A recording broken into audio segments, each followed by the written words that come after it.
this one before. Oh, Okay. loud. That's a loud one. This is a loud microphone. I will be merciful on your ears, maybe. Maybe. Go! Go, Gonzalez.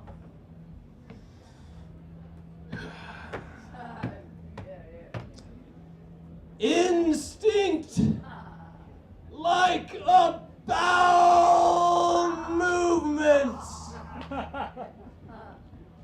must be let out. Must pin the superego to get her done. This struggle brings the animal out of us. Soldiers die, casualties to Darwin's maker. There is a time for war, said the preacher. Not a time of war, a time for war.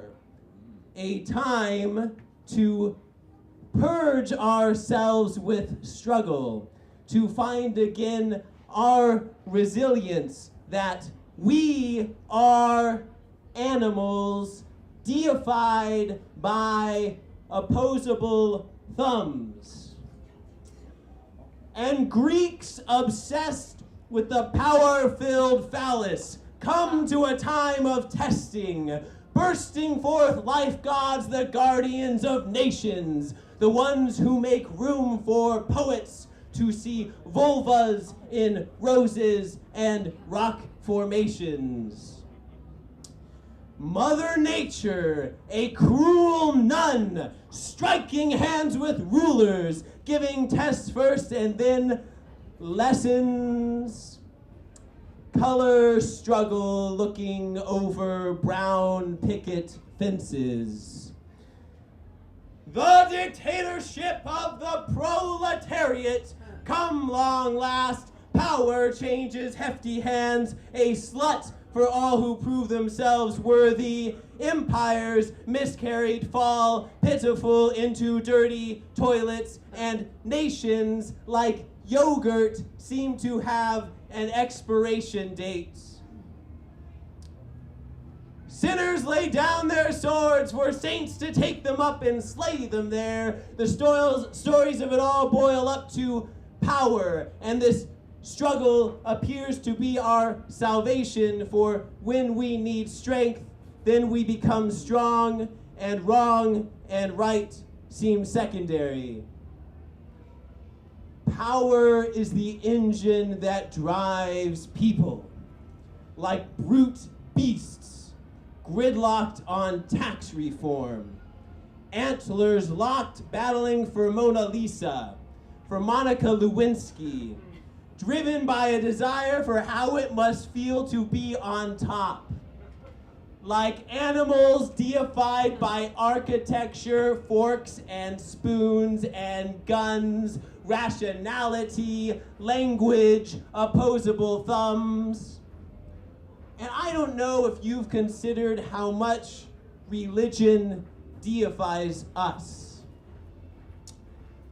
Our belief in God makes us gods as we suck the yellow blood from beneath native feet and delicately wipe our lips. As we patrol oily Middle Eastern blood, Abu Ghraib blurs lines of distinction over who the terrorists really are. As we see the animal in Hiroshima and grimace and worship before what we are capable of.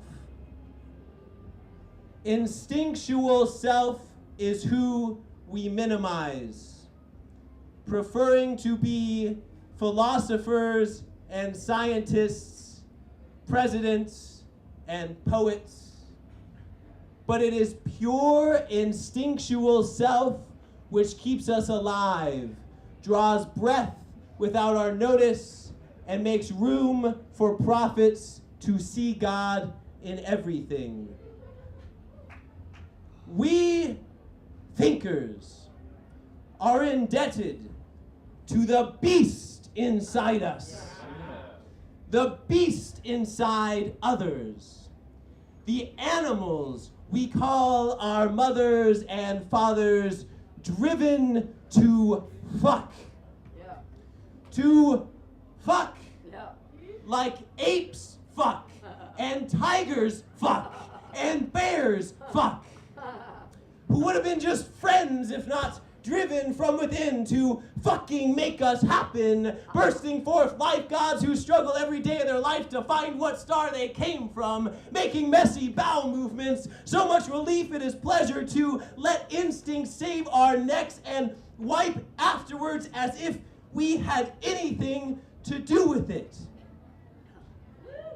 And we read in the law of Moses that God is a man of war, and also that we are made in God's image.